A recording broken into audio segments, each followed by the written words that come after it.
Welcome everybody. It is a early edition of League One on the Rocks. My name is Rich. You can find me on Twitter at I'm Rich, but I'm not.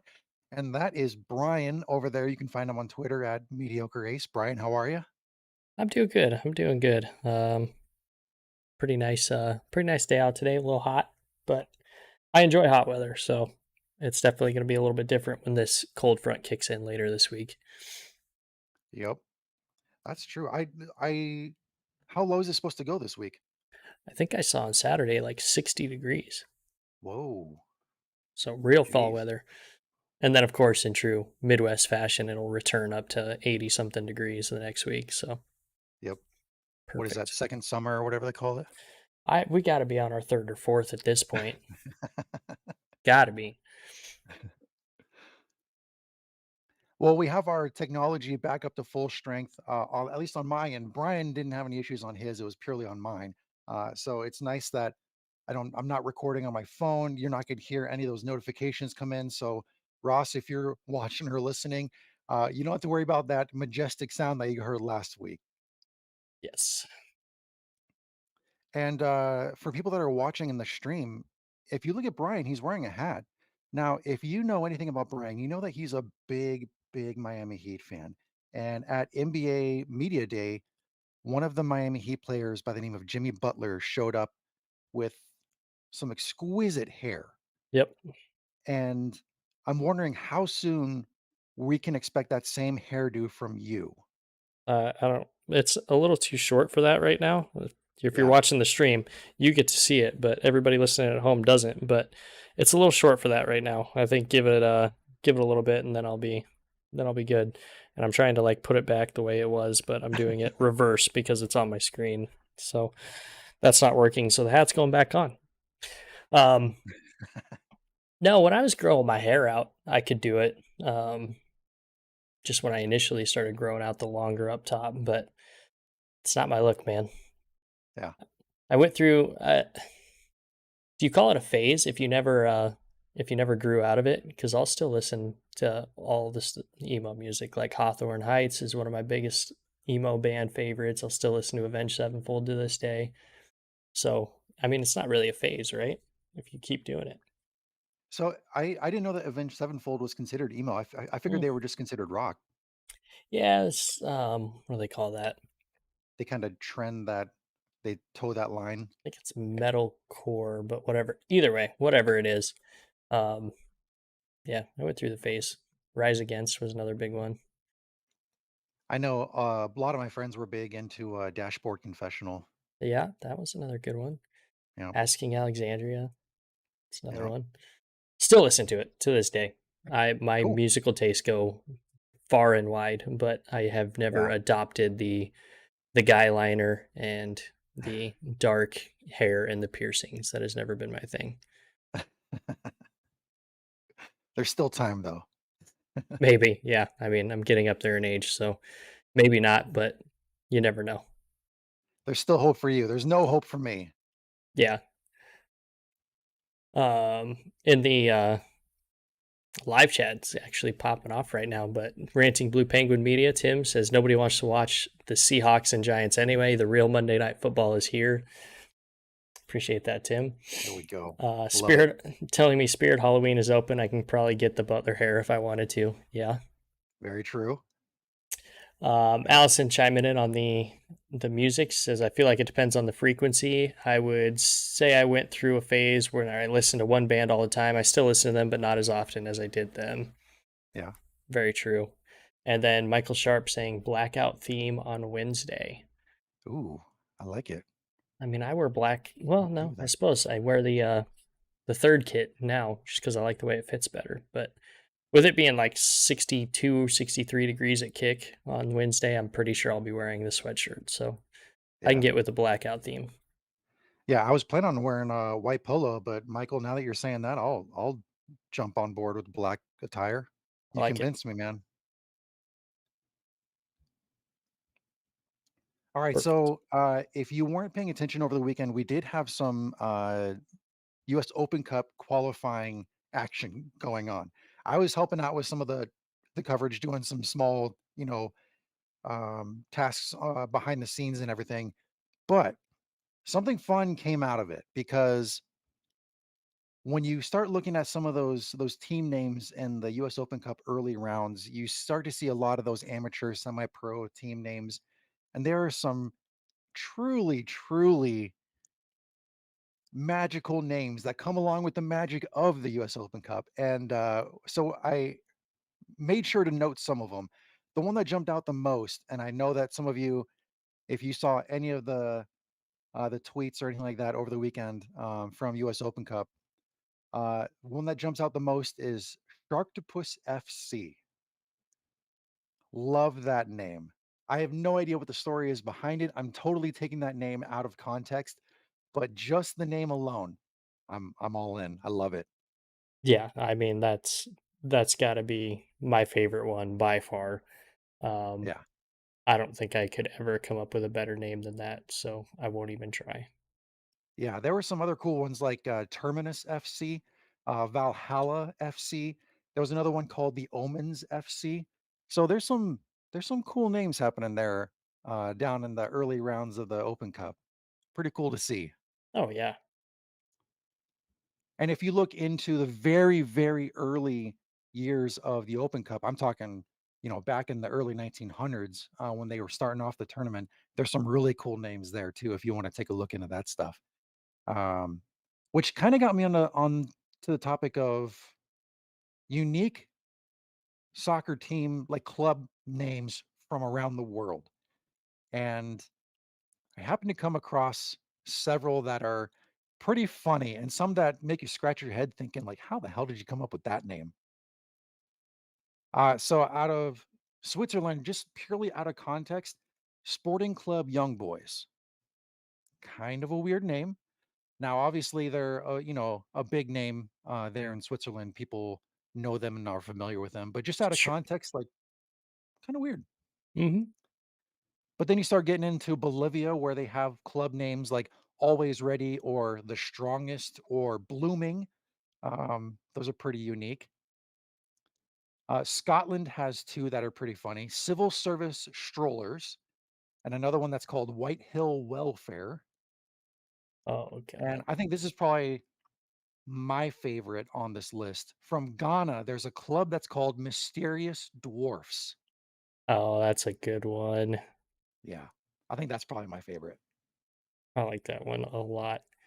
Um, I think the favorite one I've ever seen, it's not really funny so much as it's just really random, was Fall River FC. They're called Fall River Marksmen, and Oh, they were around in the 1930s or 20s and 30s. They won hmm, this American Soccer League 6 different times and the National Challenge Cup 4 times. They're not a club anymore, I don't think, but still really cool, just a different name. that's cool. And that kinda goes along with, another one that we have here, Total Big Bullets. That just some of these names, man. Yeah, You gotta have fun with it, though. Having fun is 90% of the battle, I swear. exactly. Well, we have a great show ahead of you, or I'm sorry, in front of us here tonight. So we are going to be going through all of the week 30 action. There's going to be 7 matches this weekend. We have 2 matches from both Union Omaha and Greenville. Everybody else plays once. Nobody has a bye week. Um, as you look ahead into week 30, you have Omaha and Greenville looking to control their destiny. You have Central Valley Fuego looking to escape history. We'll get a little bit of that a little bit later. We did some research. One Knox clinging to playoff hopes for another week, and Lexington looking to give fans one final wild ride as they host North Carolina, who's also chasing destiny this weekend. Mhm. We have Chattanooga looking to finally get a 3-match win streak this season, and Tormenta, who's red hot right now, looking to add another upset to recent results as they host Union Omaha this weekend. And then Northern Colorado and Ford Madison both looking for a much needed 3 points to finish off week 30. There we go already, switching Yeah, Northern Colorado and North Carolina. you caught me. Yep. Man, happens every time. Happens to the best of us. Well, before we get too far into all this stuff, what are you drinking tonight? It's a Monday night, guys. So I'm gonna stick with water again Okay. tonight. As we inch closer to the playoffs, I have a feeling the beer will make a big return in a big way. Nice. So going big during the playoffs, that's all right with me. Yeah, trying to do what the teams are wanting to do, save it all, and do it in the playoffs. Yep. You're gonna give us your best self in just a few weeks. Oh yeah, yeah. That's the way you look at it. Best is a very loose term for for what that will be, but yes, And I am gonna be drinking a Czech lager tonight. nice. Yeah. So it's a Czech var imported, obviously from Czech Republic. So yeah, It's always a bold take when you get a green bottle. I'm not even gonna try to pronounce the brewery that it's from. Yeah, I'm not even gonna try that. Nope. Yeah. Nope, I seen the name too. Not gonna do it. All right. So now that we're jumping into League One action, before we do that, we're gonna jump into League One news. And we had a little bit of news come out earlier this week when USL headquarters released an article saying that, quote, League One has witnessed remarkable expansion, unquote. The article continued on saying that, quote, the league is projected to establish a new record by welcoming more than 400,000 fans when the regular season concludes on October 14th, unquote. That's going to be an increase of in an average attendance uh, of 33% from 2021.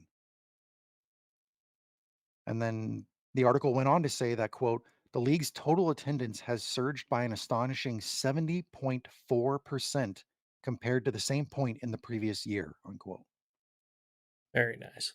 So, congratulations to everybody out there that has been going to League One matches all season, getting those numbers up, spreading the word, supporting your club, getting active in the community, getting people inside the gates.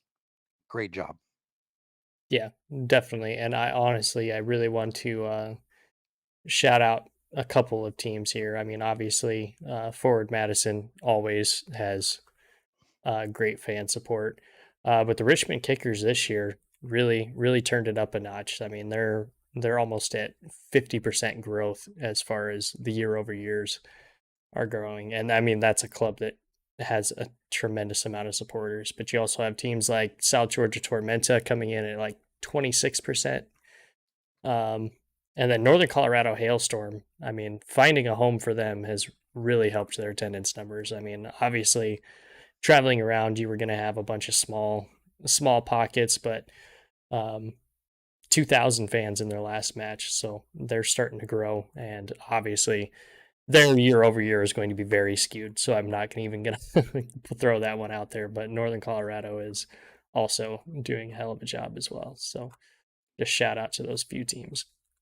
Absolutely. Very well deserved. I would shout out NCFC, but they're leaving next year, so they're gonna get no love from me. Well, speaking of USL Championship, it drives us right into the next item that was on our news segment here.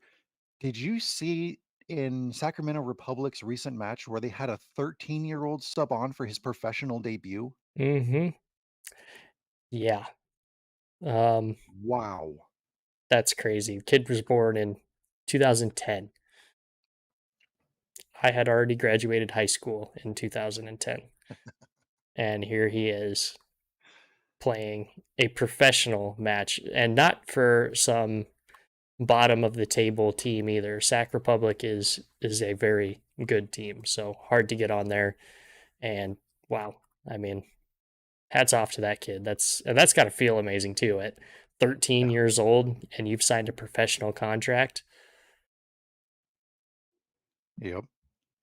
And as soon as he took the field, he became the youngest American soccer player ever, professional soccer player ever, which Can't is even pretty drive awesome. to the match. I know exactly. It makes you think of back in what was it like two early 2000s when Freddie Adu was like a 14-year-old playing at DC United and stuff like that, Mhm. and he was getting all that media attention, and he was Yeah. going to be the American Pele and all that. Yes, I remember that, and yeah, also remember what happened. Hype Yes, doesn't always show out, but does not know. But yeah, that was pretty cool to see. So hopefully definitely. he get continues getting some good minutes and takes advantage of his time at with the first team and continues to flourish in his career. So good for him. Let me Mhm. see if I can Davian Kimbrough. Yeah, that sounds about Hopefully I right. said that right.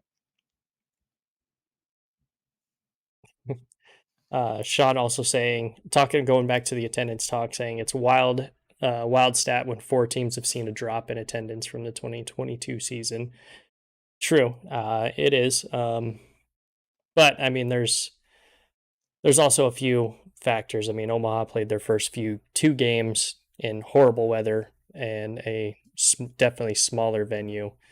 Um, Greenville Triumph, obviously, moving stadiums is always going to be difficult. Um, Charlotte Independence, which was a little bit shocking that they've dropped that much. And the not as shocking is Central Valley Fuego because of obviously all of their front office issues. Yeah.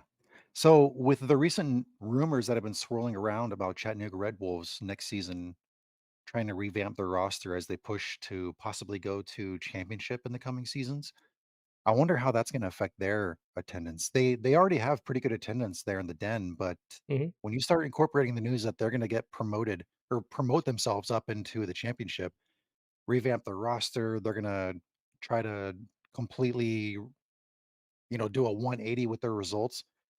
That may be pulling in some fans there, especially, um, you know, people over at Chattanooga FC coming over and trying to take a peek into seeing what's going on over here. Hmm. Yeah, I mean they're sitting fourth in the overall attendance figures, so they obviously do a really good job of getting people out to the Den, and they definitely designed that stadium to be very intimidating to play at. So that's Yeah. definitely got to play a big part in it. When you can be that close to the action all the time, not a bad seat in the house there. Yep. All right, well, let's jump into a quick review of week 29.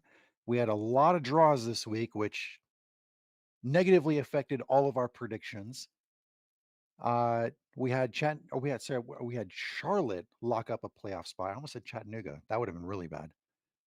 Yeah, Um, no chance on that one. yeah, so we have Trevor Ammon getting his League One cycle, the first one in league history, as he scored 2 goals against Greenville on Friday night. And then immediately after that one, we had a 1-1 draw between North Carolina and Union Omaha. And then Saturday night, we had 4 matches. And let's see, Charlotte, yep, they locked up their playoff spot. One Knox is barely alive by virtue of other results across the league. It's their own Uh, life sport. yeah, exactly. Lexington scored late on Ford Madison to spoil their hopes of 3 points and securing a place in the playoffs. We had Tormenta getting yet another big win, this one coming on the road at City Stadium against Richmond Kickers. And then Chattanooga handing Central Valley the wooden spoon. Yeah. Got to feel bad for Central Valley. There was a chance that they were going to be able to avoid it, but it just didn't happen there at the end of the season. I know that I confidently said that they would not get the wooden spoon, and here I am eating crow. Hmm. No, I mean that'll happen though. We've all made predictions that didn't pan out. I mean, I said NCFC was not going to make the playoffs, and here we are. So, And Brian, you were a part of a group that attracted a bit of attention there on social media when you predicted, what was it? Yeah, you so last week you predicted Greenville beating Northern Colorado. confidently. And yeah, and the fans also voted for Greenville on that one. And sure enough, Coach Amon came in and brought the receipts with them. I mean, what can I say, man? Um, I'm not too upset about it honestly though, because I like a coach that'll keep receipts, and it really shows that he like listens or at least keeps up with what people are saying in the league. So Yeah. um, can't be too mad about that. What is the old saying? No publicity is bad publicity, something like that. As long Oh, I as know what you're. that's probably not right. I probably butchered it. Somebody's gonna let Isn't me it something know. like oh shoot, it's like all. Yeah, I know which one you're talking about. So as we went through the predictions, at the end of the week, the fans were 2-4. I was 3-3, and Brian was also 3-3, but he wins the tiebreaker because for the second week in a row, he predicted an exact score line. This time it came virtue of the Charlotte 1-1 draw with one knocks.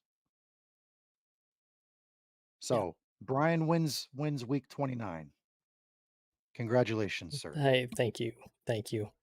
Um, and Sean letting us know that it is any publicity is good publicity. Any publicity. Thank you, Sean. Thank you. I almost wanted to deduct a point from you just because you pissed off Eamon Zayed, but I'll I'll give you credit for the exacto. You got the exacto, Right. you win the week. Yeah. I mean, I feel like since you are the stat and actually knowledgeable guy, I feel like if I can just piss people off, then I have done my job.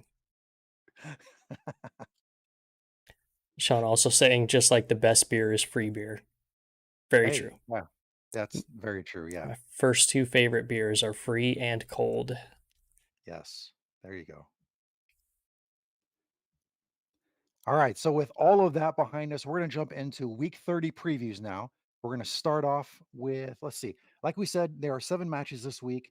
Um, both Union Omaha and Greenville play. They both control their own destiny. Greenville could theoretically jump Charlotte in the standings. Obviously, they would need some help in doing so because they couldn't solely rely on their 2 matches this week.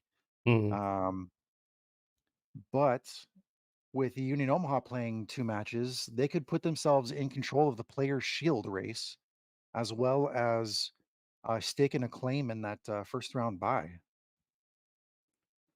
yes. So there's a lot on the line. Yeah. A lot on the line, and if Omaha could go ahead and do that so that I don't have to hope for an 11 a.m. Nebraska football kick that first weekend, that would be terrific. You know. All right. And speaking of Union Omaha, they play Wednesday night in Omaha, well, Papillion. Thank you, Gio, for that constant reminder. But they play Wednesday night at 6:30 Central Time, and they are hosting Charlotte Independence that night. And these two are high up in the playoff, or I'm sorry, in the league table, going head to head. This is going to be a big match. Um, right now, Charlotte has the edge in the season series because they won the second matchup between the two in week 12 when they beat Union Omaha 3-0. And they also played to a scoreless draw in week 6. So looking at this, Union Omaha has not scored on Charlotte yet. No, no, they have not. However, this is an interesting matchup for a couple reasons. First of all, being Union Omaha is very good at home, and Charlotte is not very good on the road. Omaha is averaging 2 goals a game at home, whereas Charlotte is only averaging 1 goal away from home. So, um, I mean, that right there says a little bit of something, as does the last 5 for both teams. Obviously, Omaha, their 10-game winning streak ends, this last week. Doesn't end with a loss, but a draw does end it as well. But they are in better form in their last 5 than Charlotte is, with 2 wins, 2 draws, and a loss in their last 5. Mhm. And Charlotte coming in, they only have 1 clean sheet on the road this season. Add on to that the fact that they have been shut out 4 times on the road does not spell any sort of a pleasing, it doesn't spin a quality, oh my gosh, I'm tripping over my words already, and I'm not even halfway through this beer. It does not tell a pretty story as they head into Union Omaha, who scores a lot of goals at home. Mhm. And tying into that, Union Omaha could jump into high esteemed records of League One this week. There have only been two, actually, there have been three clubs all time since the beginning of League One who have never been shut out at home in the regular season. 2019 Chattanooga Red Wolves, and then 2020 Greenville and 2020 North Texas SC. So if they score a goal against Charlotte on Wednesday, they are the fourth team to ever achieve that in league history. Wow. Chasing history again. It feels like we Yeah, talk about that every single week with this Union Omaha team. I know. However, I feel did like you every single what's up? oh, I was no, go ahead.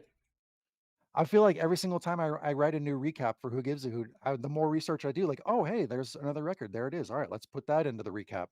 Yeah. And if you guys aren't reading Rich's articles on the Who Gives a Hoot um, webpage, you really should. He does a fantastic job of going through and breaking down all the stats, breaking down the matches, and throwing those tidbits in there. So if you're not reading them, you're missing out. Make sure you go over there and do that. Thank you, Brian. I appreciate that shout out. And as we look into the playoff situation, both teams have locked up their, their place in the playoffs. Charlotte is pretty much locked in at that fourth place spot. Like we did say earlier, Greenville could jump them, um, but it would take basically Greenville winning out and Charlotte losing out. Um, and I don't know that I see that happening. So even though it's possible, it doesn't mean it's actually going to happen. Yeah. Whereas with Union Omaha, with the two victories this week, they could propel themselves into first place, have a strong, hold on that player's shield race, and even try to lock in, one of those top two places. Hmm. I don't think they can lock in anything this week. They could certainly get close. I think. Let me take another look here because if they win both their matches this week, they'd be at 62 points. Hmm. If oh yeah, well, if they win both their matches this week and Northern Colorado or North Carolina lose this week, one of their next two, I mean it's a sure thing. Hmm. So, I mean, I guess you can look at it that way. Yeah. I didn't look Um, too closely into any of those playoff scenarios, but just doing the simple math off the top of my head. mhm. This yeah, this Omaha team's definitely going to be looking to close the season out strong. And you got to figure for them, it's the formula is pretty simple. You if you win out, you win the league. And that's just the way it is. They have the most points possible still at this point. So um, it all really comes down to what they do. However, this is a high powered. Charlotte offense. And we have to remember that Union Omaha likes to jump out ahead of teams and then leave the back gate open and just let teams come flying back at them. So, Yep. if there's any team that you don't want to do that against, it is this Charlotte Independence team. Yeah, so in their last 5, they have 10 goals. So yeah, their offense is clicking right now. Hmm. Not to mention that Austin Pack has 2 clean sheets in the last 5. So Hmm. yeah, this is definitely a team that's clicking. Yeah, and I think he's oh, what did he just got something. Is it the most saves Oh, that's right. in a single season in league history? What was it, like 150 saves in a Yeah. single season or something like that? Hmm. Man, that's crazy. Yeah, Good for so him, I'm man. playing lights out right now. So Yeah, this Charlotte team is definitely out to make life difficult for Omaha. And yeah, though they can't really move too much, they still want to make sure that they close out the season strong and go into the playoffs on a heater, just like all these teams want to do. So, yep, um, worth noting too that this match in is in Omaha, and the um, promo for this week is Fan Appreciation Night. So the first 1,000 attendees get a free Rashid Nuhu bobblehead presented by Nebraska State Soccer. So I will definitely be getting there early to stand in line, and will be getting a bobblehead. I don't know how free, quote unquote, it will be, because I will have to purchase all of my beer inside the stadium. And I yeah. have not heard of a $2 promotion for this Wednesday night. So, No.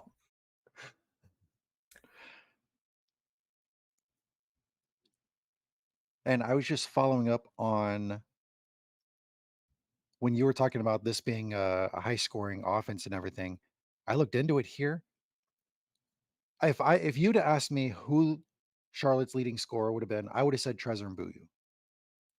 Turns out he and Dane Kelly are tied with 8 goals on the season. If you count their assists, Dane Kelly has 13.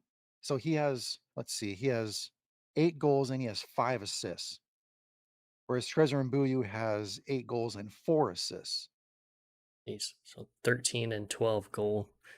Yeah. Um, oh, I forget the word. I am having horrible time today trying to get my brain to work, and it's just not great. Not great. Goal Hey, I involvements. was tripping That's over what my it words is. earlier too. Goal involvements.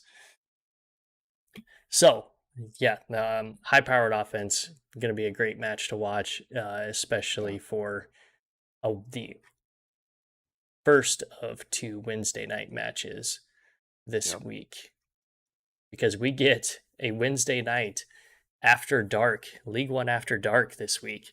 Yeah. So crazy.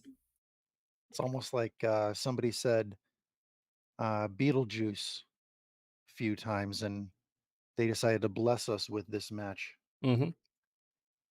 because Yeah. we got Triumph trying to lock up their playoff spot and having to do so on the road in Central Valley. And as we've seen, Central Valley, they're sliding a little bit. I I'll leave it at that. Hmm. Yeah. Um, but like we said time and time again, they are still not a. I mean, they're still a very tough team to play. They still keep it close. Now, in recent weeks, it's been a little looser. Mm. In the last 5, Central Valley has given up 12 goals and they've only scored 4. So Oof. yeah, it that doesn't look too good. No, that does not bode well for them at all. Um, this This is a tough match to try to talk myself into picking Central Valley. Greenville's defense is Greenville's defense, and Yeah, Central Valley at this point, um, you got to think they're going to be planning for the future. So they got some kids on the roster they can throw in. It's the last home match of the season for them, so I fully expect them to come out and just try whatever they can to get a W for the home crowd for the last match of the season at home. And it could be closer than you would like to think. I'll say that for sure. You get a team backed up kind of against a wall, nothing to lose, everything to prove. You put yourself in a dangerous position, and when you're a Greenville team that is very streaky, I should say, it could come back to bite 'em, definitely in this one. So, and that's no joke going across the country either. We can't forget that. yeah. Uh, Going all the way from South Carolina to California on a weeknight, late at night. I Yep. mean, yeah, this match kicks off at 10:30 their time. So Yep. the triumph time that is not in California, but All right, so follow me down the rabbit hole here. These two teams have played 5 times all time. okay. In those 5 times, Central Valley's only victory against Greenville was their first meeting in April of last year. Um, since that match, Central Valley has only scored 1 goal on Green Valley in the next 4 matches. Greenville. I'm sorry, Central Valley has only scored 1 goal on Greenville in those next 4 matches. It's okay. I like Green Valley better anyway. Green Valley, gosh. Yeah, it's just down the street from Hidden Valley. Right. Got it. So yeah, I have a hard time predicting anything other than a Greenville victory in this one. We didn't do a prediction in the last one for Union Omaha and Charlotte. Oh, that is a good point. We can finish this preview and Yeah, then we'll roll them both together. yeah, there we go.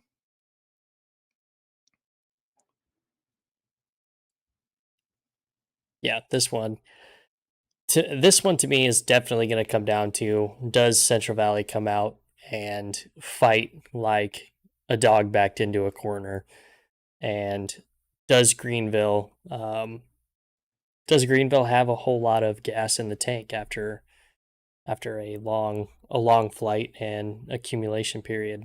And don't expect it to be super hot in the valley because they're going to be getting that cold front weather as well. So don't expect it to be super hot. I could be wrong, but um, yeah, we'll have to see, because one thing with the Triumph as well is they don't always play to their best when they're facing an opponent perceived worse than them.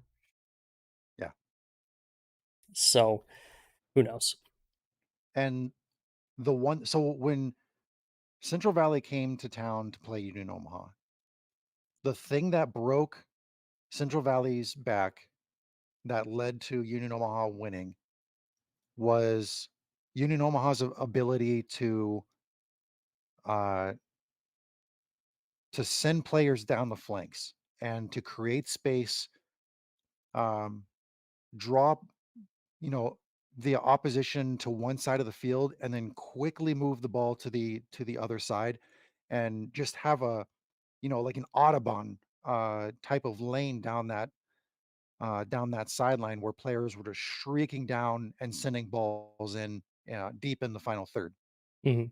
I fully expect Greenville to do the exact same thing, follow that same formula. Yeah. When Central Valley was playing Union Omaha, they stacked their midfielders and tried to condense everything so that you couldn't go down the middle lane of the field, which was basically forcing you to commit to one of the two sidelines. For teams that can't move the ball well, you know, either with a few simple passes to get over to their side or just crossing the ball over the top, that creates a lot of problems because you're making them almost one dimensional. Greenville's not one of those teams. They can play it through quickly. They have the good inside midfielders. They also have the ability to cross it over the top accurately to players. They also have speed on the flanks. That's going to cause a huge problem for Central Valley. Mhm. Yeah, well said. Very well said. Um, it's definitely something to look out for. I'm really interested to see what formation Greenville comes out with. They tend to switch their formations around based on who they're playing and where they feel like they can get an advantage. So, um, yeah, I would definitely say they're going to be playing more outside players for this one and let that midfield kind of just work their way forward. So, Have they been playing in a 3-4-3 the past few matches? in the last Or are they going with like a 4-4-2 and advancing their wing back up the field? their last match against Lexington, they played a 3-2-4-1. 3-2-4-1.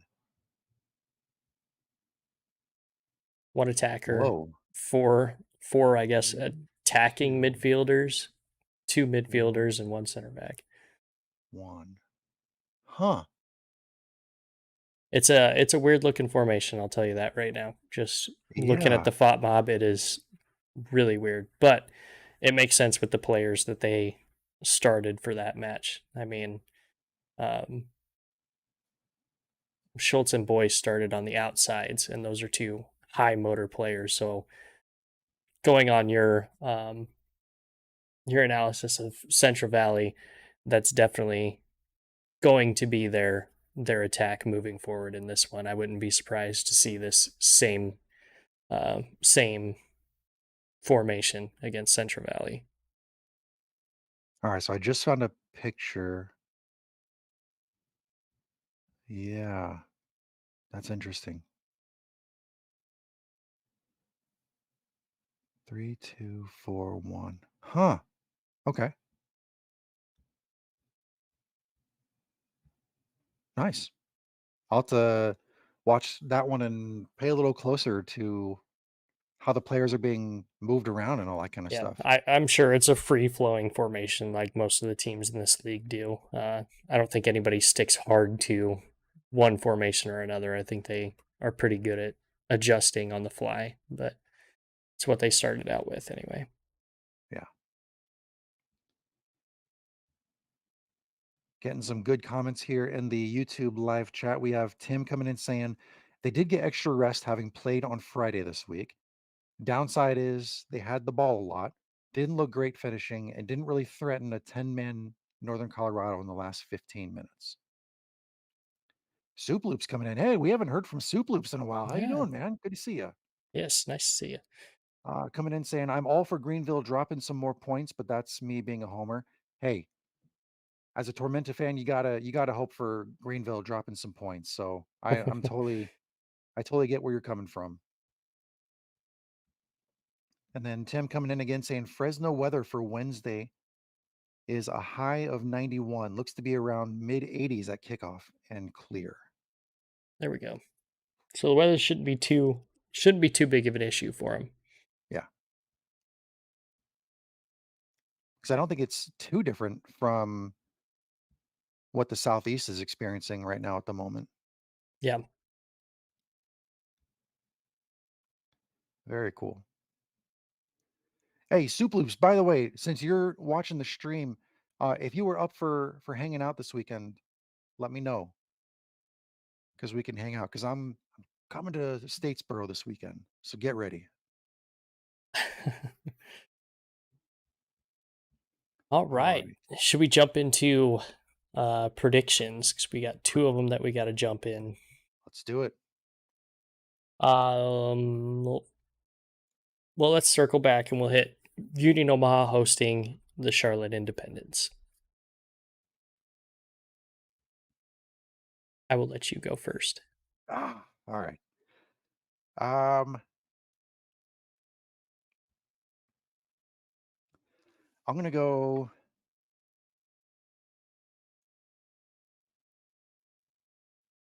I'm gonna go 3-2 Union Omaha. 3-2 Union Omaha. Yeah, Now the question is, does Union Omaha get up 3 goals and let 2 in afterwards? exactly. Yeah, you're kind of reading me there. Yeah. So I think, yes, I do think Union Omaha will take the lead. I think Union Omaha will give up a late goal, but by that point, um, the nail's already in the coffin and the game is already over. So it won't have much of a consequence other than the mental factor of, oh shit, we just let in another late goal. Yeah, I'm not gonna be happy if that happens, but, um oh, this one is tough, this one is tough. Omaha has not beaten Charlotte yet this season. Um, Charlotte has yet to play in Omaha this season. Oh, Charlotte is not very good on the road, though, and Omaha is very good at home. Oh, Wednesday night match, last home match this season for Union Omaha. Give me Union Omaha 2-1. Cool. Two to I like it. one, but I think it's the same thing as what happened with Central Valley. Charlotte jumps out to a lead. I think it'll be earlier. I think it'll be in the first half. I think Omaha goes into halftime down, but then comes back. Their subs come on and take care of business for them. Union Omaha has some of the most effective subs, if I remember reading that earlier today when I was looking through the stats. I think Charlotte has the most effective subs, if I remember seeing that correctly, but I think Union Omaha is pretty high up there as well. Yeah. So that's another element to the match as well. Seeing how the subs come on, what kind of an impact they have, and how they can drive the narrative from those second half adjustments. Yeah. All right, so let me get back into the outline here really quick and get to predictions. So you said Union Omaha 2-1. Yep.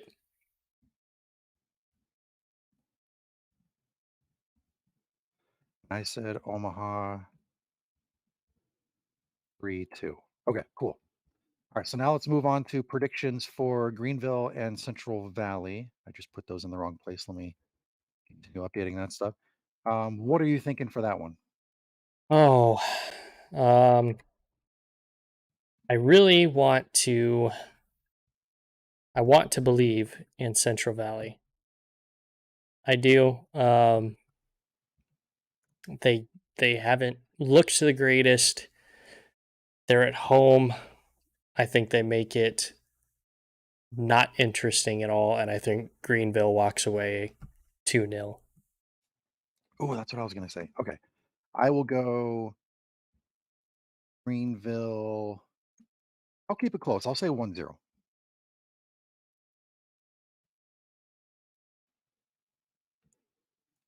Sometimes Greenville isn't as effective on offense. Looking at their last five, they've only scored 4 goals.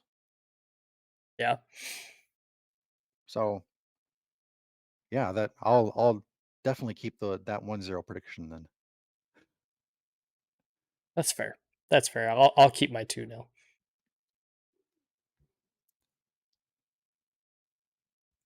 And all right, so we got those two out of the way. Let's jump into the next one.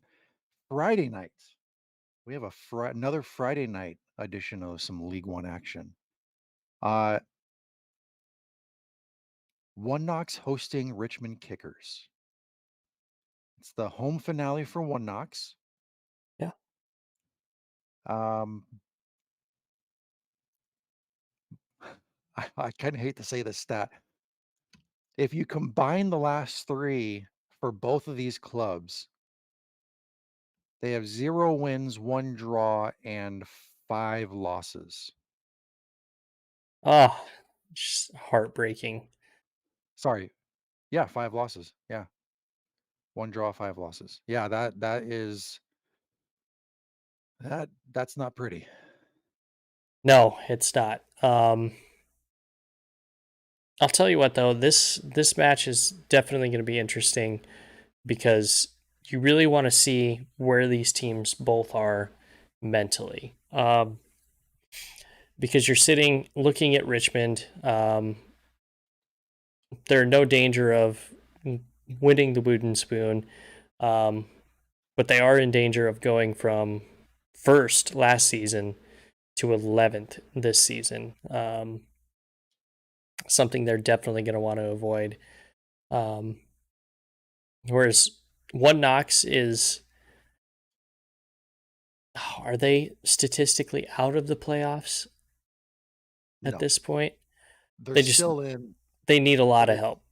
yeah. It's you have to win this match and hope for help.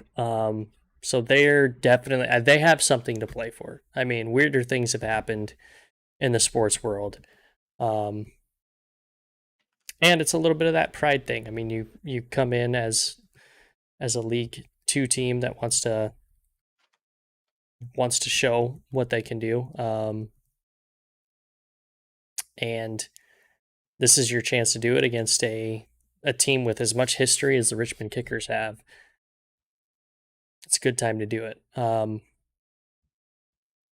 Just really tough. Two teams on not really fighting for much, but fighting for something. And I guess pride is something they both be fighting for in this one. Yeah, I'm sure you've heard this statistic before, but this is a Richmond Kickers team that has not won a single match since July 1st. And they've had some opportunities in those matches that followed that victory. They just can't seem to make it happen. No. I mean, they're still scoring virtually every single match. They've been shut out 3 times in their they've been shut out 3 times in the last 6 matches. Um, yeah, this is a curious case of a Richmond squad that, man, they are just, I don't know what is going on there in Richmond. Hmm. They gotta pull it together fast. And I They know do. that they only have 2 matches left in the season, but still, give the fans something to look forward to next season. The stuff that you're seeing on the field right now and the way that the fans are reacting to what they're seeing, it's not pretty. You wanna bring in a bunch of people next season, and they're not giving fans a huge reason to show up to City Stadium next season. So this is kind of where you can finish off the season in a strong manner because you're going away against Knoxville and then you come back home to play Central Valley. These are 2 teams that Richmond can beat, Hmm. and they can do so, dare I say, in convincing fashion. It's just a matter of making it happen. But man, I don't know what to think about this Richmond Kickers team anymore. Yeah. I mean, it. Um, let's see. Let's look at them this season. They have a negative 12 goal differential this season. Compare that to last season where they had a positive 19. Um, it, this team has completely lost their way offensively, and One Knox is not one of the teams that you want to be struggling offensively when you play. Um, their defense is very stout. We said it last week, and Lewis and goal still leading Golden Glove. Yeah. It's tough sledding, and it's gonna be tough sledding for Richmond. I feel like in this one. Um, in week 15 they did play to a 2-2 draw. They are one of the teams that only play twice this season. So this will decide who wins the season series. And just for me, unfortunately, I don't think Richmond has the firepower to compete with this One Knox defense. And I'm sure One Knox playing their final home game is going to be playing hard. I mean, this defense always plays hard. So um, definitely an uphill battle for this Richmond defense or offense, excuse me. Yeah, the way that we speak of One Knox's defense, when they go into this match against Richmond, I fully expect One Knox to squash any Richmond attack that's coming their way. It seems as if Richmond is playing poker with all their cards turned around, and Yeah, they're still trying to make it work, and everyone's seeing right through you. They know what you're doing. They're predicting it. They're 5 steps ahead of you, and they're just not getting the results that they want. right. Soup Loop saying in the chat, he is saying at least 1-0 Knox, maybe more for Knox. If Richmond couldn't score on Tormenta, they won't score on Knoxville.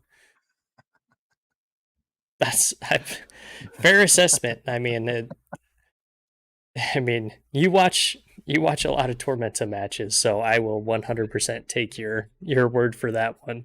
Um, yeah, I agree. I'm not high on Richmond on this one. Yeah. Um, so I guess I can roll into my prediction on that, and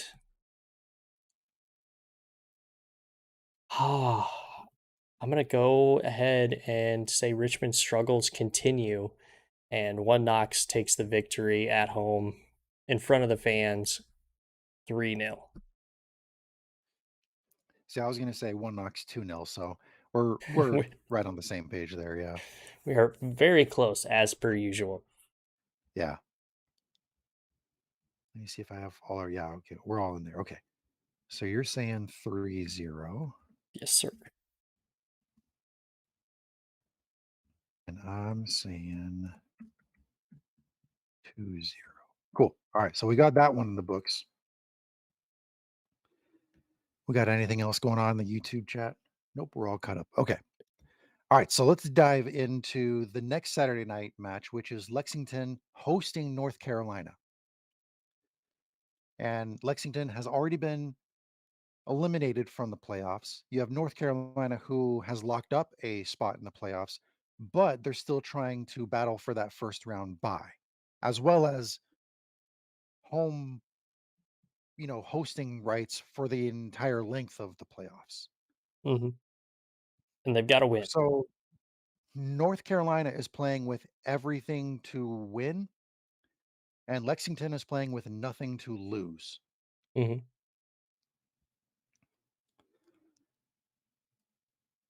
And you have Lexington playing at home in front of the ruckus crowd. They do a great job of creating an atmosphere. Very loyal fans, very rambunctious out there. I want to go to a Lexington match so bad.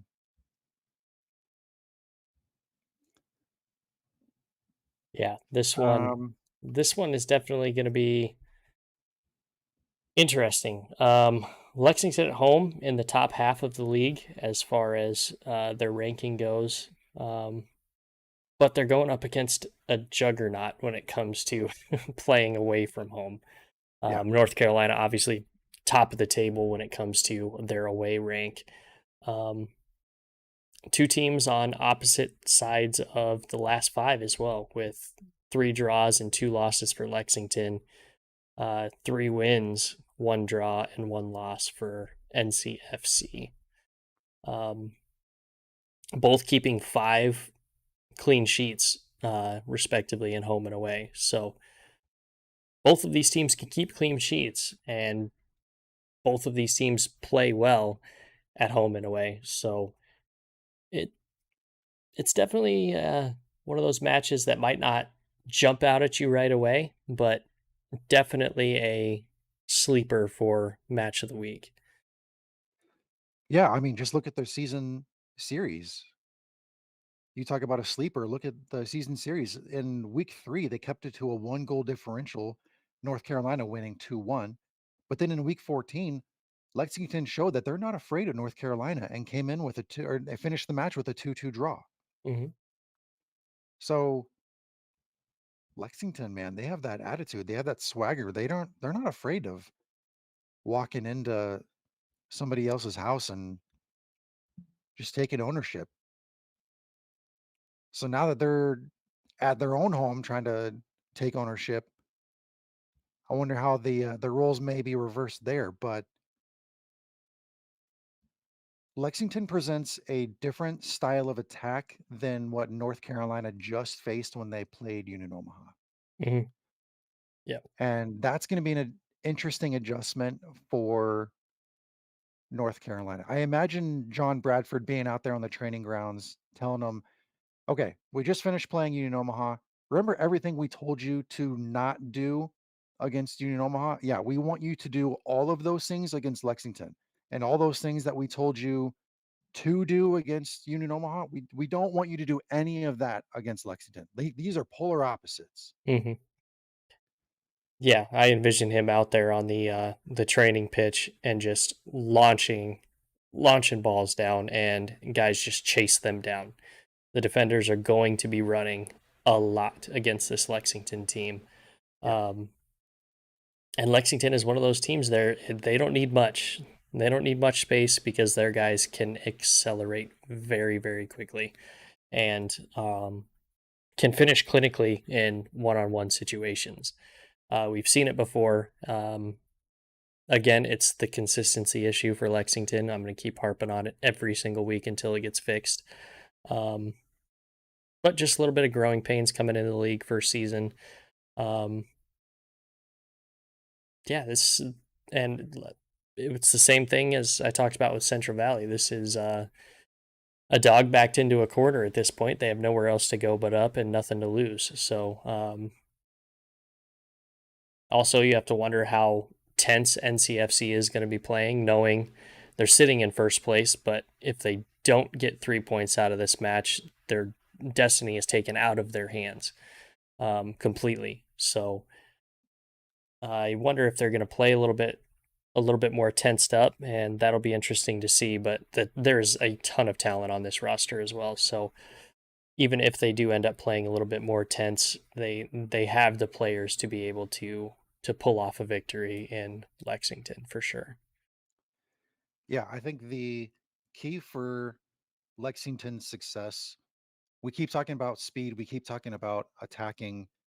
I'm going to take a different turn here, and I'm going to say, while I'm still speaking into the same vein of attacking um, and moving forward, I'm going to go with Tate Robertson because this guy creates big chances for Lexington time and time again. He Mhm. routinely sets those guys up for goals.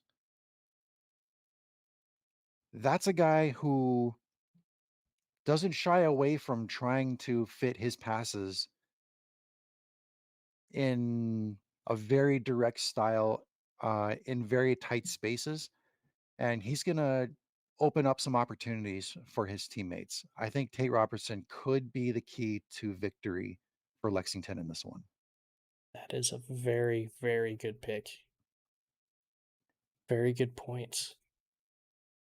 Tough to argue with. I don't think I have anything to argue about that. That's a really good observation. Thank you. Oh, jeez. How am I gonna do this one? I mean, as far as predictions go on this one,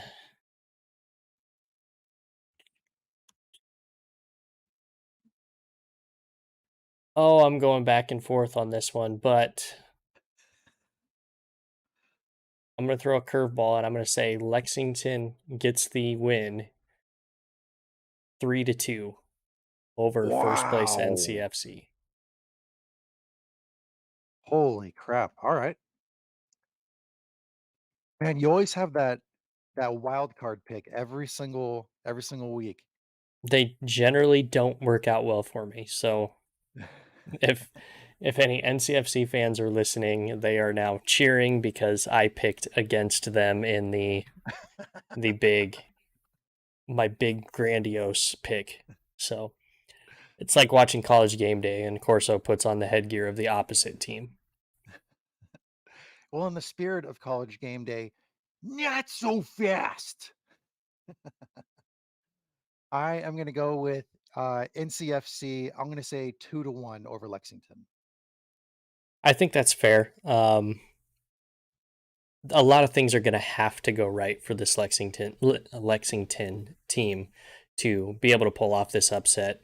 Um, you you really need Diouf and Robertson to play very very well, Yep. um, and you really need that back line of um, Fox and Green to be able to play all out. Oh yeah. Um, But you also have one of the better keepers in the league with Amal Knight as well, who can make some spectacular saves, which he will have to do against this NCFC team. They Hmm. put a lot of power behind their shots and they know how to place them. So um, don't be surprised if you see a few Amal Knight standing on his head moments. Yeah, a big moment for if I'm speaking toward North Carolina and their fans, when they go start reaching into their bench for the second half and they're making some of those substitutions, I think it's an impactful sub coming on in the second half for me is going to be Luis Arriaga. Um, he's had plenty of impact, coming off the bench in other matches. He's proven himself time and time again. I think he'll be an impact player in this match, even though he'll be coming off the bench. Mhm. Very fair. I mean, you talk about anybody on that NCFC bench coming on too. It's well, you could be a starter for any one of the League One teams. You just happen to Yeah. be on the bench here. So Yep. yeah, they definitely built that team, built that team for a championship, exactly like they said. Yep. Um, and Soup Loops over in the YouTube chat saying, "I'm with Brian, all for the chaos. Another brace for Diouf." Ooh, that So would be really interesting. you were Ooh, getting some very autism close. love out there. You were very close with the spelling, Soup, but just a hair off. Hey, Diouf. you know what he was saying though. Oh, I knew. Yeah. Oh, yeah. Yeah. We have a knack for spelling and pronouncing names incorrectly around here. Yeah. So, but we're all friends. We all know what we're talking about. All right, so we got that one. Let's jump into this is the second to last. Three matches Oh left. no. This is yeah, we have 3 matches left. All right, so we have Chattanooga hosting Greenville. So we've already talked about Greenville once. We're going to talk about them again here. They are going into the Den looking to get another result this week, Mm-hmm. and Chattanooga looking to play the role of the spoiler. Yeah. This Chattanooga team has won 3 in their last 5. Well, by virtue of winning last week, they jumped over Richmond. Mm-hmm. I did not see that coming. I did not think they were going to be able to catch Richmond. No, I did not see that happening either. See, this is why promotion and relegation would be really awesome. But another topic for another day, I suppose. That's some off-season talk. Chattanooga in the Den, very tough team. Um, Granted, they're sixth when it comes to ranking at home. However, when they're at home, they always put on a show. They score about 2 goals a match and only concede about 1.5 goals a match. So I've kept 2 clean sheets this season. Greenville, the fifth best team on the road. Um, It's going to be pending the result against Central Valley to see what their last five kind of looks like. But yeah, short turnaround Wednesday to Saturday, um, coming all the way back across the country as well. So if the travel to Central Valley doesn't get them, the travel back might be a bit of an issue. And playing in front of the Den is always difficult. It's especially difficult if you are completely jet lagged from flying all the way across the country a few days earlier. So, Hmm. this match will be very interesting. I mean, we look back at week 15 where Greenville scored 5 goals on Chattanooga, and week 24 where they only scored 2. So, carrying that this has got to be a draw, right? I mean, on paper, it looks that way. That's on paper. I'm not the paper guy here, so um yeah, it's going to be super interesting. Another one of the case of one team has everything to play for, the other team has nothing really to play for except for pride at this point. So, um, yeah, it's definitely going to be a match. You look at the season series, the triumph, all time 9 wins, 3 draws, and 3 losses to Chattanooga.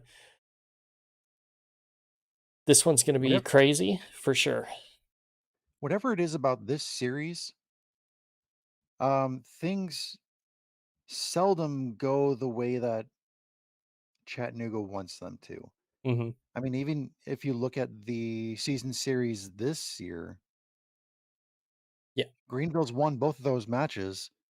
Week 15, they won 5-1, and then in week 24, they won 2-1. Hmm. Yeah. 7-2 spread. Yeah,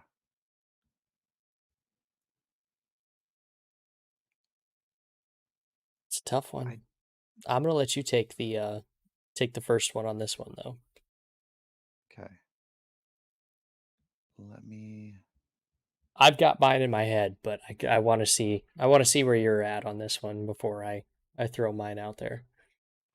Okay, and it looks like the only victory Greenville has. Oh, they've won twice.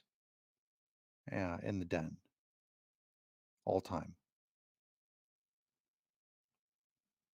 Hmm. I am gonna go.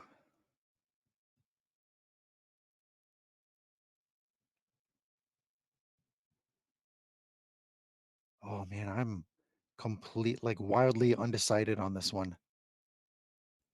Because as soon as I want to say one result, then I want to say another result. So, oh man. All right. I'm gonna go Greenville winning, Okay. and I'll say they escape with another 1-0 victory. So that's 2-1-0 victories for Greenville for me this week. Ooh, 2-1-0 victories. So Greenville is a very stout defensive team. They're going to be playing for a lot of things. Um, they're trying to get playoff seeding, getting right before the playoffs, coming back from playing Central Valley. I think it catches up to them, and I think Chattanooga wins 2-0. How did I know you were gonna go for a Chattanooga victory? Got to throw another crazy one out there. Can't just have one. At least one of them will hit. I will guarantee one of those two things will happen. I feel like I say the same thing to the gas station attendant every single time I walk in there to buy another lottery ticket. Oh man. Oh, can't do me like that. I'm not saying that about you. Uh-huh. Eventually I'll be right. Trust me. Eventually.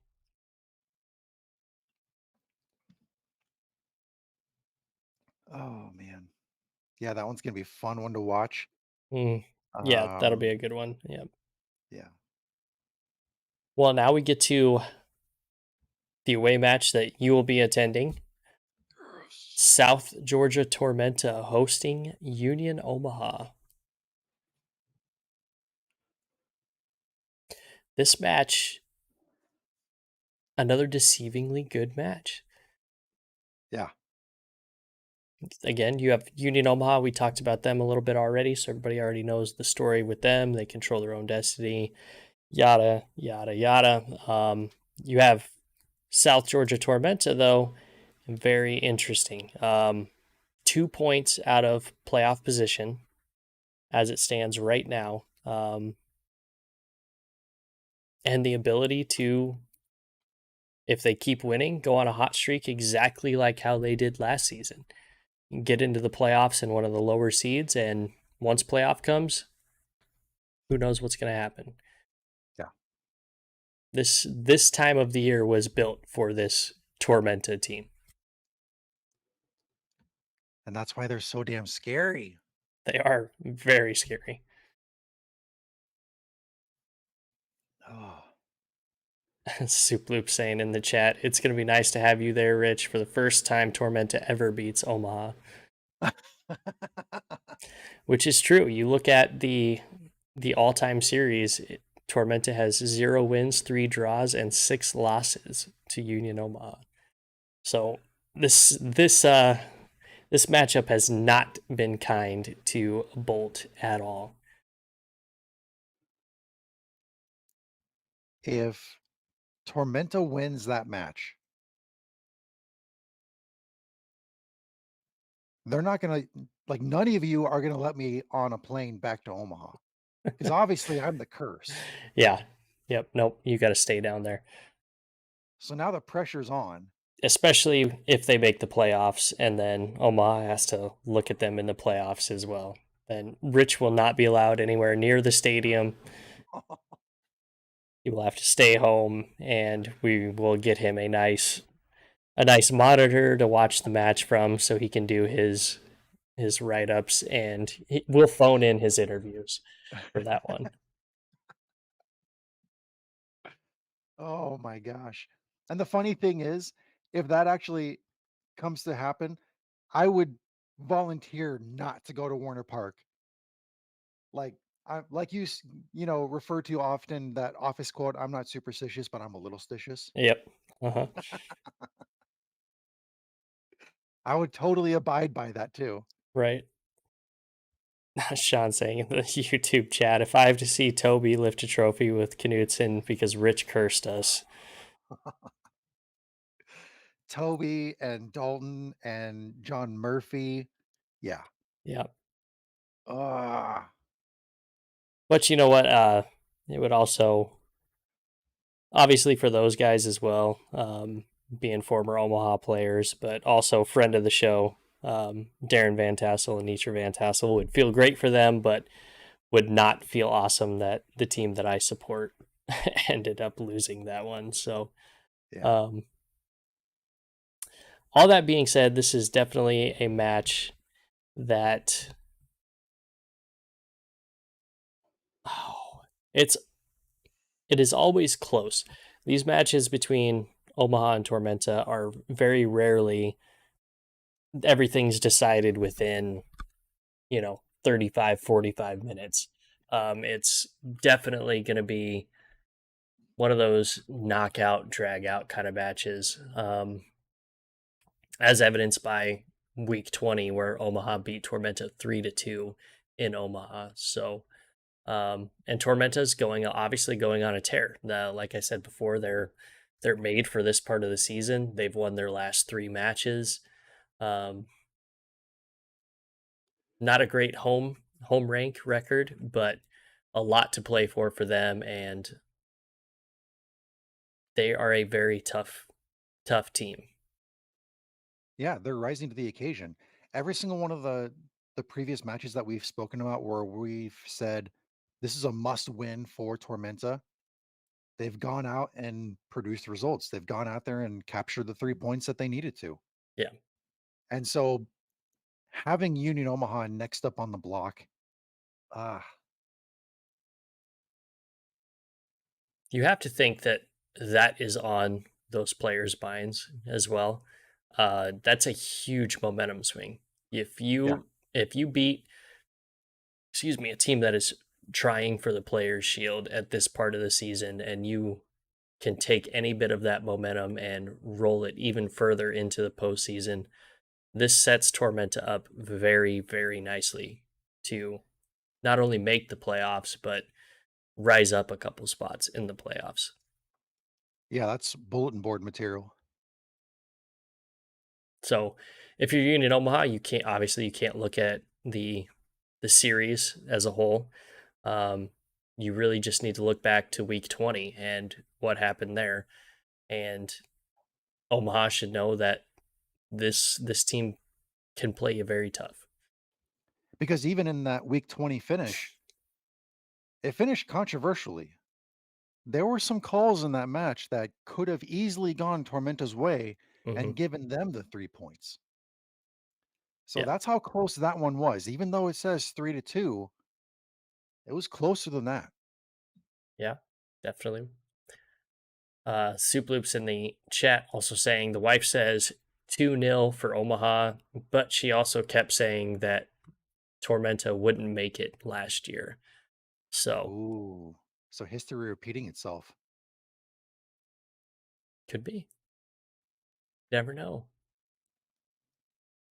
All right. So predictions for this one.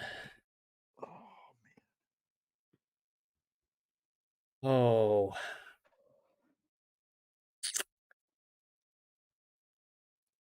I last. predicted a 3-2 victory for Charlotte earlier in the week. Union Omaha playing another, hot team, high-powered offense. I'm gonna say another 3-2 victory for Union Omaha here. Ooh. I think it's gonna be very back and forth. I think it's gonna be a very fast match. I think it's gonna be a very physical match too. Hmm. And I like we saw in week 20, I think this is gonna go down to the wire. Yeah. Yeah, I agree. Hmm,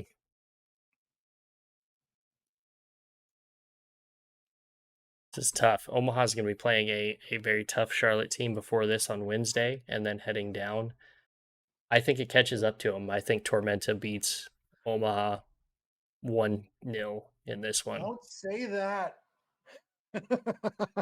Hey, I we got to be impartial on the show. I know I'm wearing all the gear today, but Omaha coming off the back of that 10-game winning streak and then having to play NCFC, Charlotte, and then a very tough Tormenta team.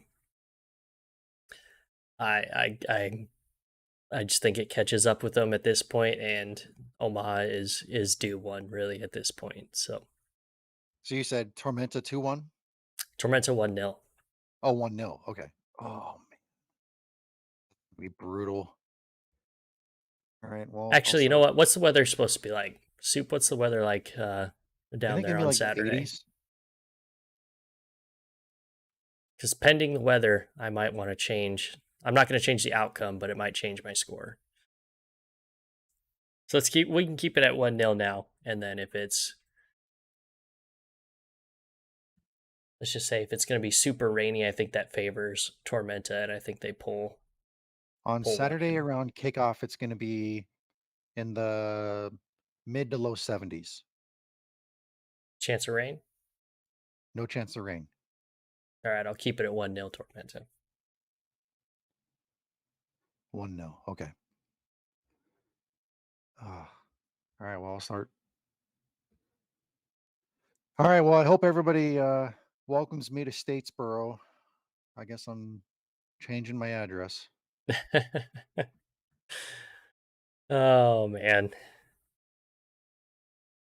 Hey, so there was some cool news that came out of Tormenta. So we recently talked about how they've had some departures in their front office. Mhm. They did replace a couple people in the front office. They hired Johnny Sanchez as their new academy recruiting coordinator, and they also hired Noah Schroyer as their new communications and social media coordinator. So Awesome. making some good moves there in the front office, bringing in some people to help continue on the legacy that we've seen from the predecessors. Let me see here. That's all the news we had for Tormenta. We didn't have anything. Oh, Union Omaha announced they're going to be doing their next team talk, and I think that's in like a week and a half. And that's going to feature general manager Peter Marlette as well as head coach Dominic Casciato. That's going to be a fun one. I haven't been able to make it to the past couple team talks, but that may be one that I really, really try to make happen. Yeah, they didn't clear it with us when they decided to do Wednesday nights. So, um, future reference, we record on Wednesday nights, generally speaking, just in case anybody in the front office is listening. Oh, and Suplu's coming in saying they lost two of their assistant coaches too.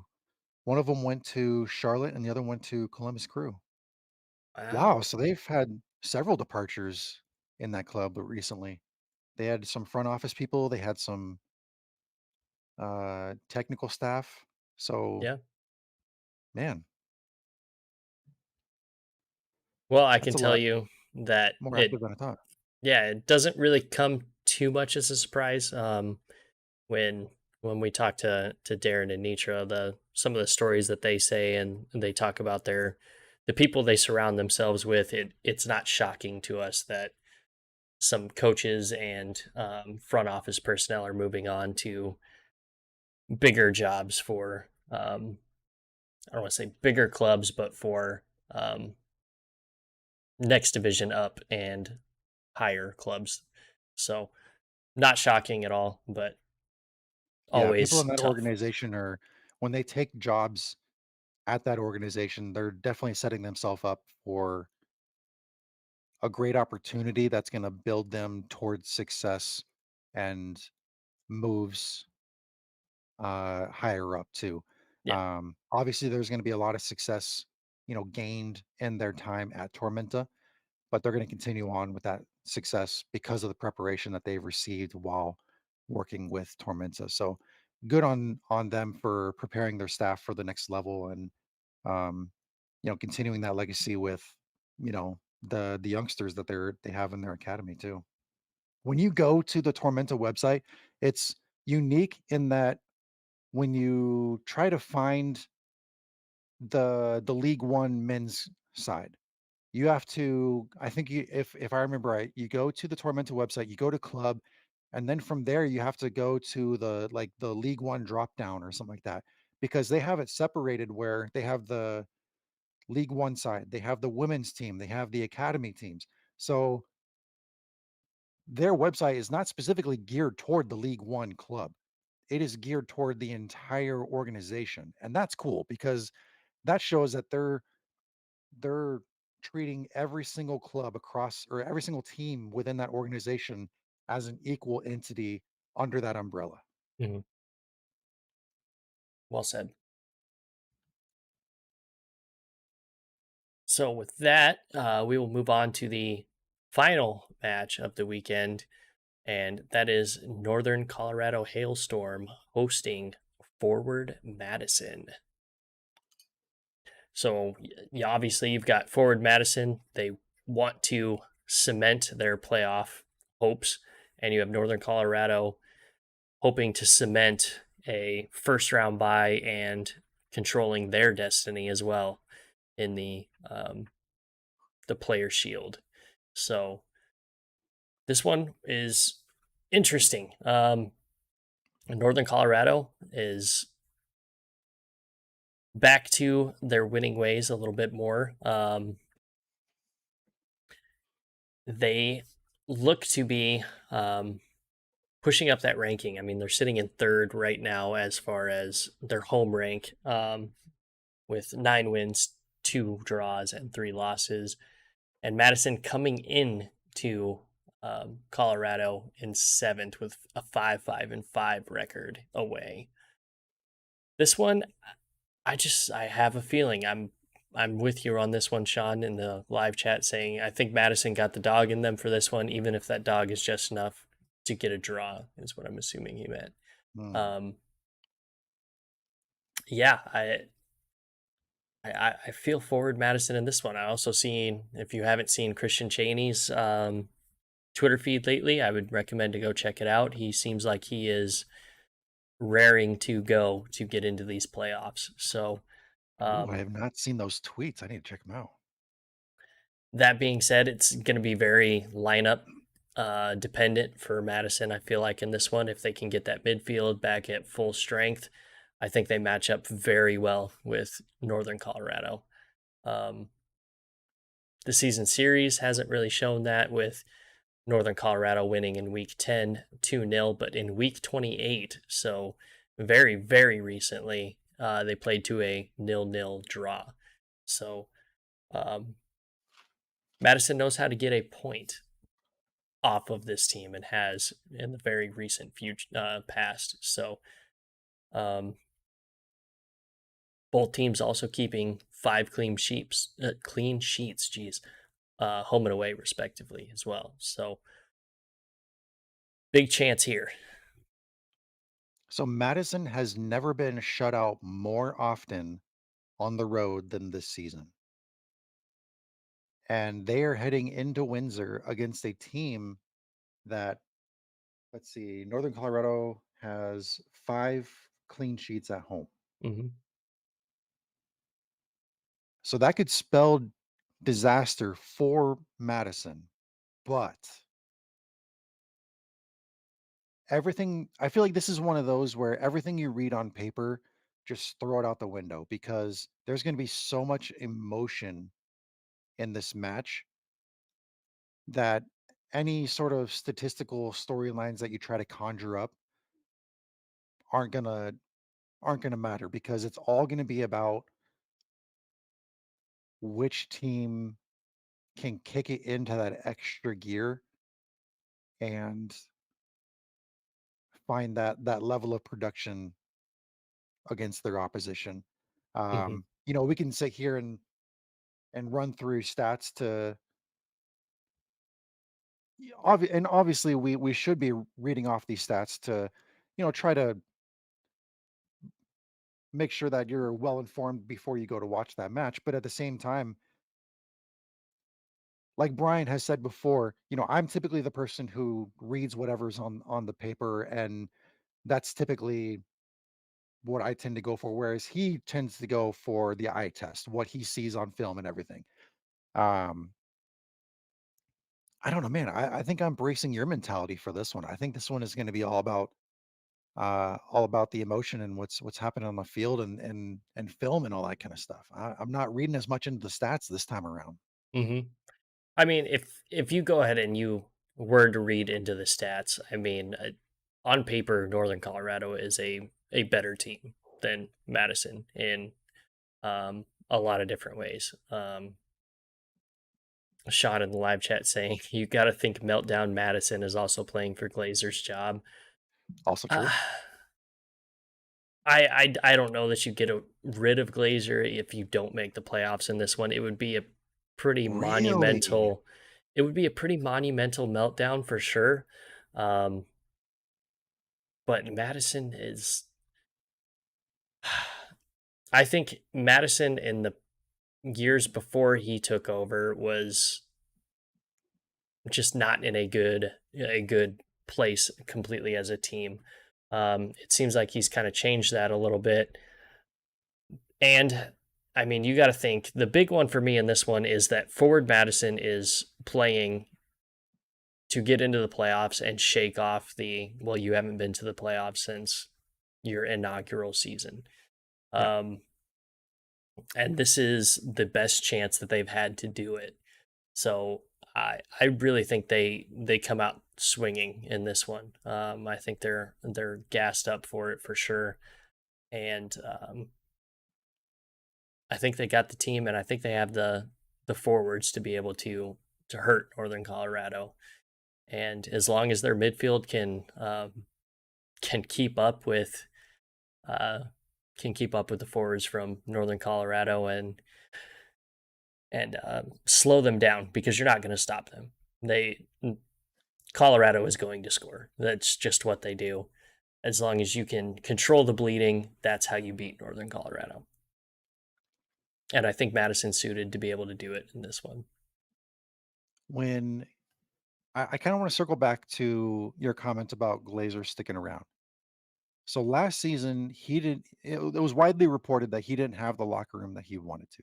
Mhm. Both, he didn't have the players he wanted to. He didn't have the culture that he wanted to. So he was given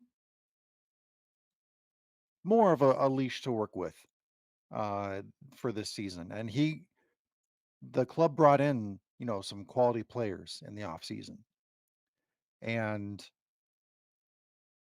seeing that the way the club has performed this season. Now, I'm not saying it's been an entirely bad season for Ford Madison. There have certainly been some good moments for them.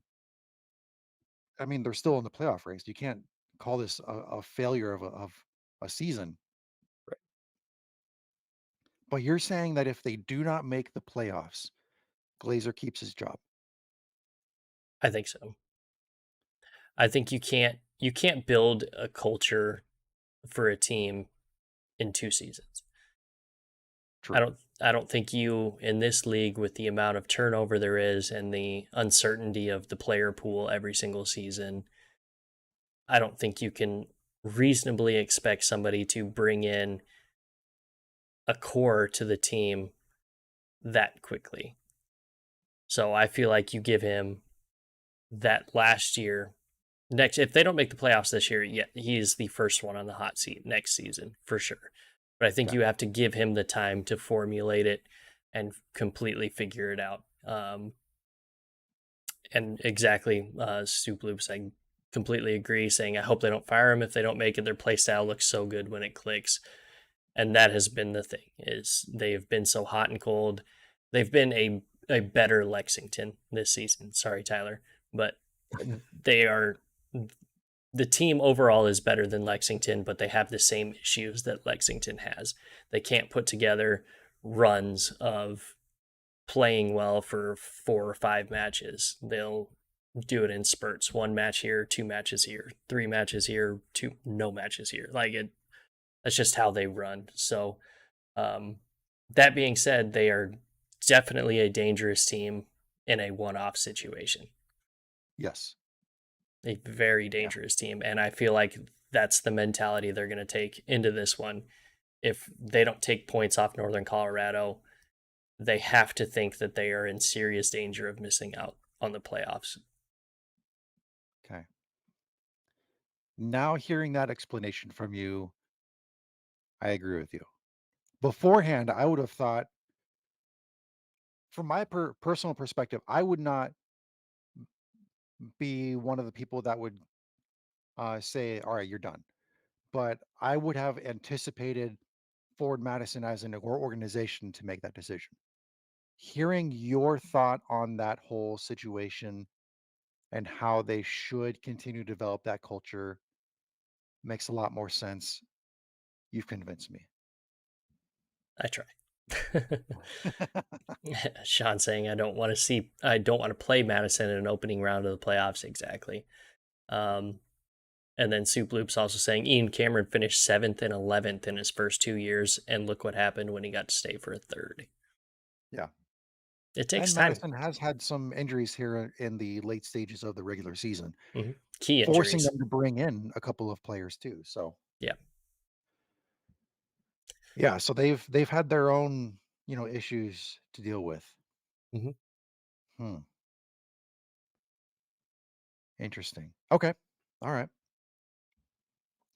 So looking at the 7 matches that we have on tap for this week, which one would you set apart from everyone else and call it the match of the week? Um, we still got to do predictions on this one first. Yeah. Okay. Well, let's do predictions then. We'll do predictions Okay. because I kind of probably already gave it away, but yeah, I think we should do predictions on this one. Okay. Um, Yeah, with everything that I've said, I feel like Madison comes in and shocks them and beats them 3-2. Man, 3-2. 3-2 Madison. I think they get it done and they cement their first playoff berth since 2019.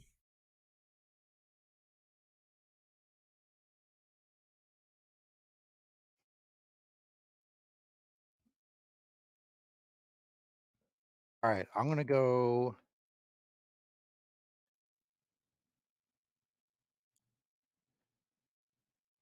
Northern Colorado, and I'm gonna go 3-1 Northern Colorado.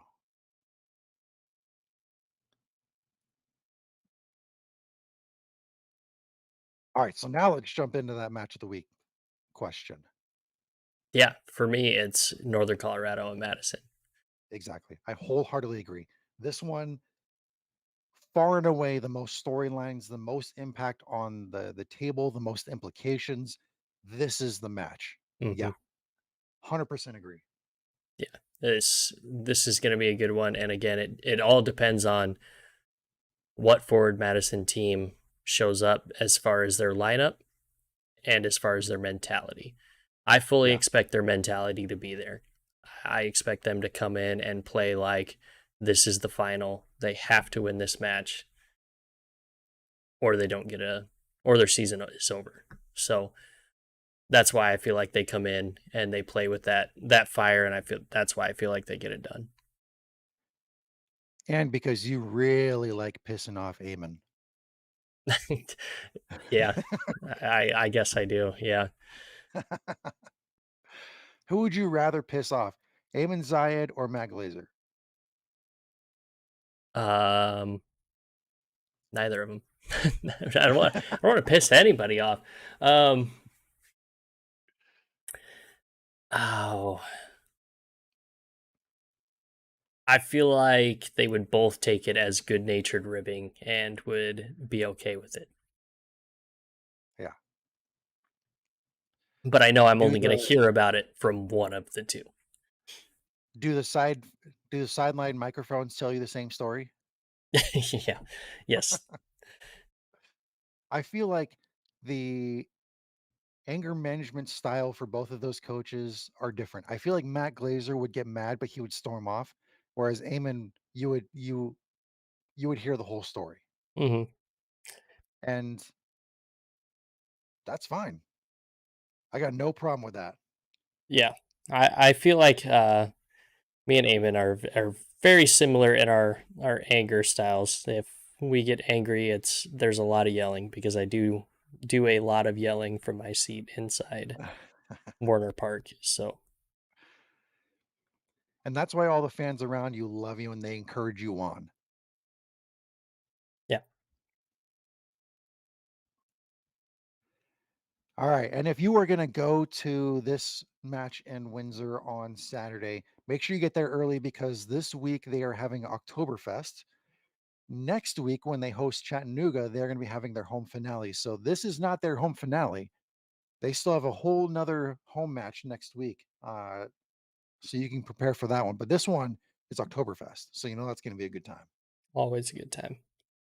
And then the club's also having a Halloween ticket sale where you could get 3 matches in October for discounted prices.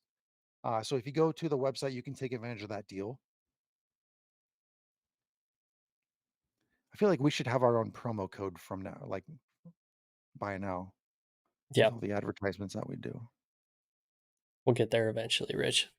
Yeah, we'll get there.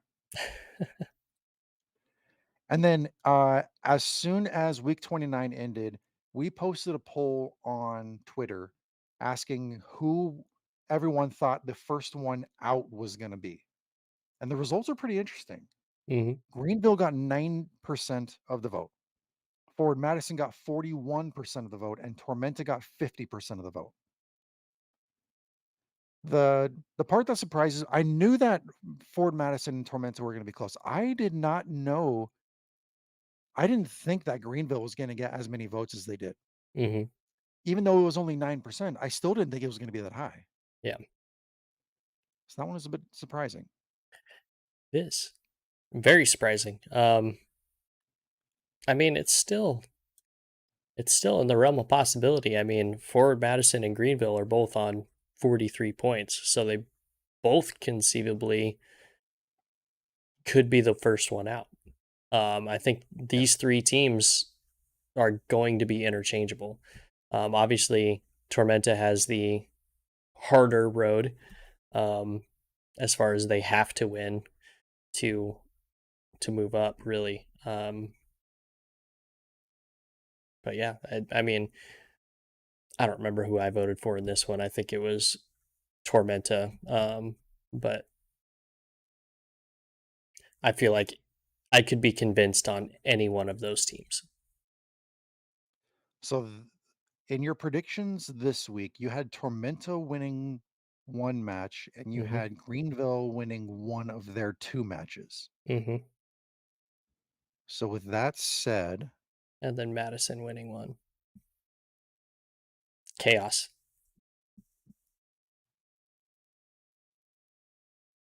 so you would have them at 46 and you would have Tormenta at 44. So your prediction is literally coming down to decision day. Mhm. Oh, yeah. Oh my gosh. Did you even plan that?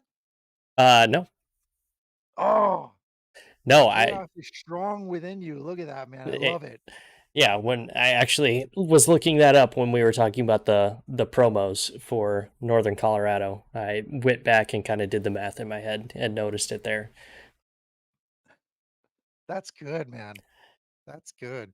And, you Even know what? I had subconsciously, you're spinning those yeah. dramatic storylines. See, and I had to be honest too. I coulda just lied and said, "Oh, yeah, that's exactly what I was doing."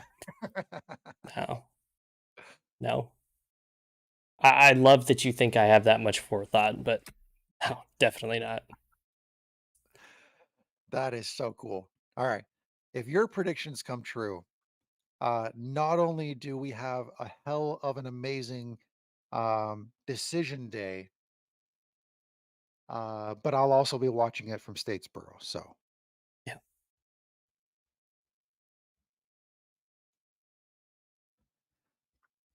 all right, let me check YouTube to see if we have any last second questions. If you have any questions, go ahead and throw them in there real quick because we are just about done. Mhm, And Brian and I are still finishing up some very cool research that's going to lead to some cool content here very soon. Um, we have some cool research happening. We have some cool ideas that we're brainstorming. We're bouncing back and forth on. And so we have some cool end of the regular season stuff ahead. And once we get it out there on social media, I think y'all are going to really like it. mhm. Yeah, there's potential for some really cool stuff. Got a couple feelers out there, so we'll have to see how that goes. But we will keep you guys in the loop as soon as we get all of those hammered down and figured out. Yeah, I've Sean says he has a weird season records question, but I'll ask it at Warner on Wednesday. cool. Sounds good. I plan on so for Sean, I plan on getting at Warner early on Wednesday because I clock out at 2. So I have plenty of time to travel to Werner, get set up, have some fun. I do plan on stopping by the team store because I have to return an item. But aside from that, I don't. Yeah, I plan on getting there early enough that we should be able to hang out for quite a while. Are you going to be tailgating that night? Um, Probably not. Maybe. I'm gonna have Me- to see how the lines are Yeah, because I am getting one of those bobbleheads. yeah. And I actually am going through 3 days of classes starting tomorrow for work. It's a 24-hour actual like class instruction time. class that I have 3 days to complete. So I get out at 4:30 on Wednesday, Oh, but I'm only like a mile and a half from Warner Park, so I should be up true. there at about 4:45. So I might have time for a couple in the parking lot before I have to go line up. Yeah. I And forget, kickoff is half hour earlier. is it 6:30 or 6? Yeah. 6:30. 6:30. Yeah. So gates open at 5:30. Yeah. So I probably need to be in line at 5 o'clock. Yeah, I'll make that work. Cool. I'll be somewhere. I'm not Cool. hard to find. Yeah. Yeah. All right. We got nothing. Let's see. Sean saying he'll be there around 4. Need to get up the drums and flags set up. Yep. Oh man, hopefully it's not a windy day because I have set up those drums and flags on windy days and oh, that's brutal. Mm, But yeah, it looks like we don't have any other questions in the YouTube chat. So that is it for another episode of League One on the Rocks. We have, like we've already said, we have a ton of content that is going to be coming your way in the next couple weeks. We're doing some cool research as well as putting those feelers out there, like Brian said. Uh, we are also going to be joining the Linners and Woozers podcast tomorrow night. So feel free to join us over there. We're going to be talking plenty more USL League One, week 30 talk, playoff scenarios, all that kind of fun stuff. You know that we love chatting with those guys. Those guys are a lot of fun. We've done a couple shows with them in the past on our show. We've been on their show before too. So mhm, we are no strangers to their show, and they are no strangers to ours. right. Yeah. It's going to be a fun time. So make sure you check social media so that you know when the start of that podcast recording is. And then feel free to jump in, feed us any questions, hang out with us, just have some fun with us. Yep. Definitely. It's gonna be a lot of fun, and if you're not already listening to those guys, make sure you do. A lot of great content. Yeah. Not even just League One either. I mean, those guys are all over the place. They got so many things going on in so many places. So great content all around. If you're not listening to them, go ahead and listen to them. If you're not like subscribed to them, just make sure you do that too, because that helps out people a lot too. So Yep. All right, that's another episode of League One on the Rocks. Thank you for joining. We know it's an early episode, so thank you for having that patience and joining us on a Monday night. We will be back with more content next week when we do another show for that decision day. But join us tomorrow on Linners and Woozers, and then we will see you next week for another episode of League One on the Rocks. Thanks, everybody. thanks, guys.